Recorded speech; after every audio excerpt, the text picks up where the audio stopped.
Hello, and welcome back for this introduction to the assignment for this week. And what I've got for you this week is going to be an essay, and I'm calling it Overriding Principles.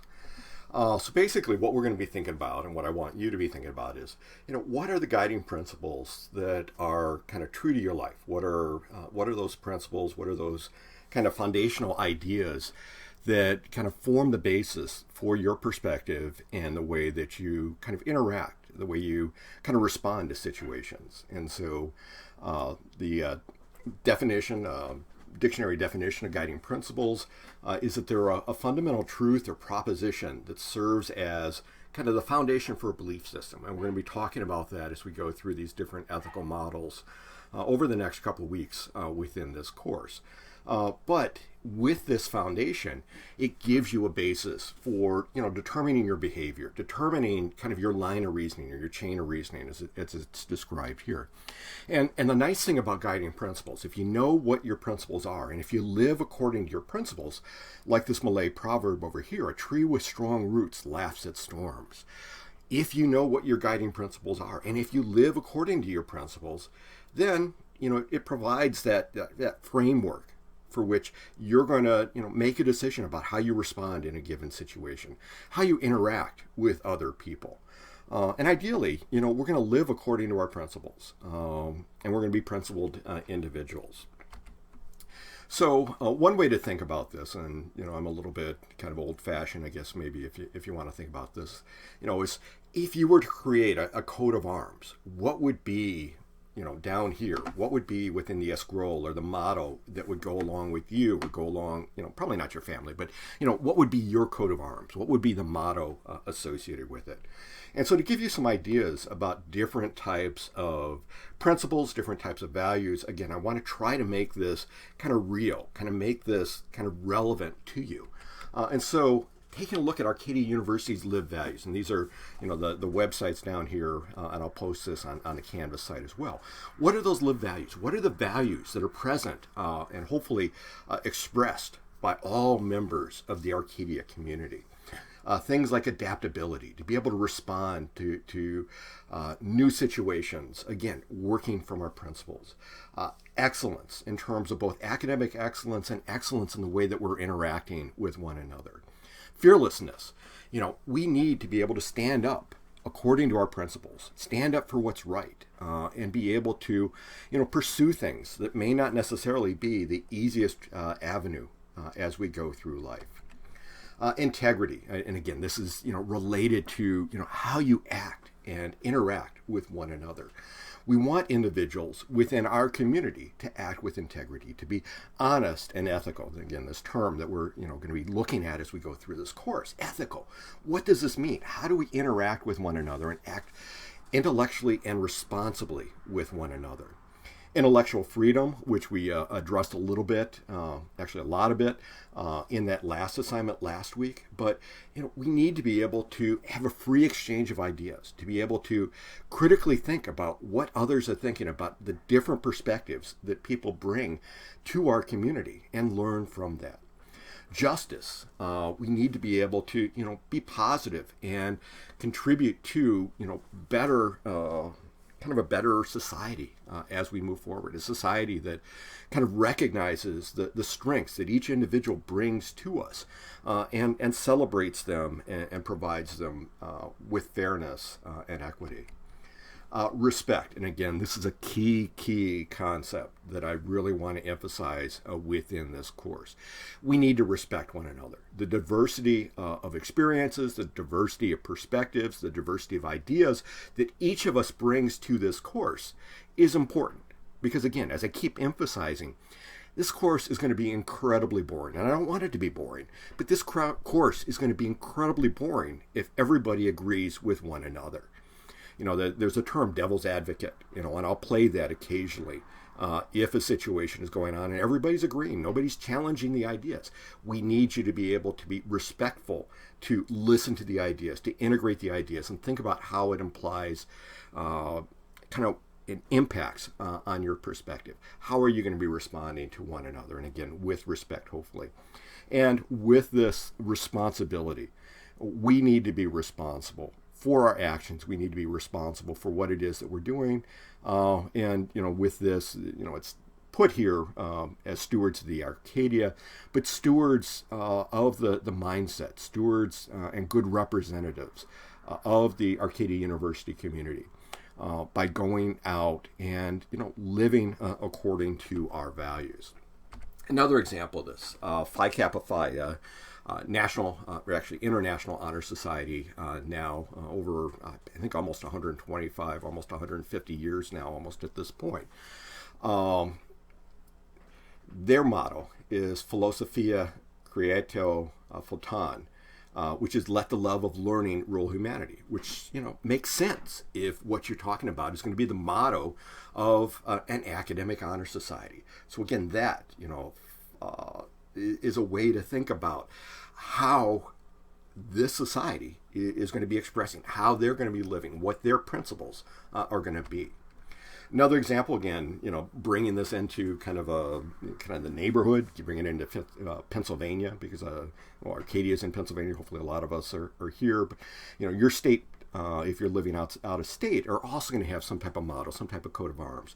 Here we've got the Pennsylvania coat of arms from 1876. I like this one. I like some of the historic information a little bit better. But again, this has the motto of Pennsylvania: virtue, liberty, and independence. And you can imagine, if you're going to live according to these principles of Pennsylvania, you're going to be promoting the values and the ideals of hopefully the ideals of virtue, of liberty, and independence. Another example, and again, a little bit further away in terms of this, but service branch mottos, as you can see, often written in Latin or some things like that. But the U.S. Navy, semper fortis, always courageous. The U.S. Marine Corps, very, very famous logo or term that goes along with it. Semper Fidelis, or often abbreviated Semper Fi, always faithful. And then finally, my last example here, because I'm, giving it overkill a little bit, but the United States Coast Guard, United States Coast Guard is Semper Paratus, always ready. So again, these are the ideals that hopefully those service members that are involved with these branches of our military are going to be living these ideals as they go through both their military lives and potentially their civilian life as well. And so again, I want to think about this in terms of your own personal motto. A lot of times an activity like this is associated with, establishing a family crest or a coat of arms. You don't need to do something like that, but it is something to think about. What is it that would represent you and represent your ideals if you were to put it, in a coat of arms, to put on your shield or put on a flag, or even just post it up on the wall, behind your computer monitor, so that you can look at that and it reminds you of what it is that you stand for. And again, I hate doing these things and not thinking about, what it means to me. So my own personal ideals, potentially my personal principles would be knowledge, imagination, and creativity. The pursuit of knowledge. As a scientist, I'm going through and trying to learn more about the world. Imagination, thinking about ways and different approaches, different perspectives than what other people have done. And then putting it all together in the form of creativity. I was thinking about action, but I like creativity as well. But to take the knowledge, to take the imagination and build something better, to make something better or make something new, hopefully better than what we've had before. And so an example of what it would be for me. And in this assignment, you're actually going to have to go through, identify these ideals, and then explain how it is that you came to them and what it means to you. And my mouse is not working. Oh, here we go. And so the idea with this, and again, I'm expanding on this than what we've done in previous years, is that I want you to watch a YouTube video from the movie MacArthur, in which Gregory Peck stars as General Douglas MacArthur addressing the Corps of Cadets, the Army Corps of Cadets in 1962. And we've got the YouTube video that goes along with that. And so take a look at it. It's not long, but it gives you an idea what it is that MacArthur is saying to the cadets and telling them that they need to live according to their principles. For those of you that are really interested in it, you don't have to do this, but there's also a YouTube video that has the audio of MacArthur's actual speech. And so you can see what is Hollywood's rendition of that and what is real life. Same basic message coming through, but what was behind the message in the movie? What was behind what MacArthur was actually saying? And again, you don't have to look at MacArthur's actual speech, but I'm providing that if you're interested in it. Okay, so for you, what is it that I want you to do? MacArthur was talking about duty, honor, and country, but each of us has these guiding principles. Each of us has these ideals that hopefully we're going to be living by. And so what I want you to do is write a short essay. So it's going to be personal to you, and I'm going to read it, but personal to you.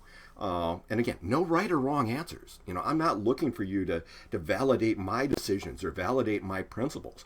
What I want you to do is really think about what this means to you.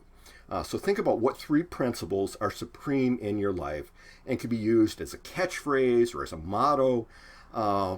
If you were to put it on a family crest, like I started out with on the slides earlier on within this video. Explain why you chose those principles and how they affect your daily life.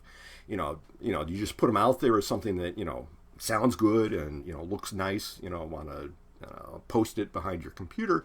Or is it something that's affecting you and allowing, giving guidance for the way that you're approaching as your interactions, the way you go through the daily life? Do you always follow these principles under all situations? Basically, are these principles that apply all the time, or are they things that, under certain circumstances, you set them aside to do something else? And then finally, are there any instances when even these highest principles, your ideas, that need to be set aside, as you're interacting with one another, ideally, hopefully being respectful to one another, go back to one of the Arcadia's guiding principles. What are those things that may supersede your principles, and when would that occur? So basically what I want you to do is think about, what is that foundation for you? What is that kind of internal ethic before we even start talking about different ethical models? What is your internal ethic? What is your internal principles that are going to give rise to your perspective as we go through and start to talk about these different perspectives and different ethical frameworks? As always, if you have any questions, feel free to email me. My email's here, Hoffman, and then the initial J for my first name, at arcadia.edu. And again, this is posted on the Canvas's site. So thank you. Please let me know if you have any questions. And I'm really anxious to see what you have in terms of your principles. So thank you, and have a great day.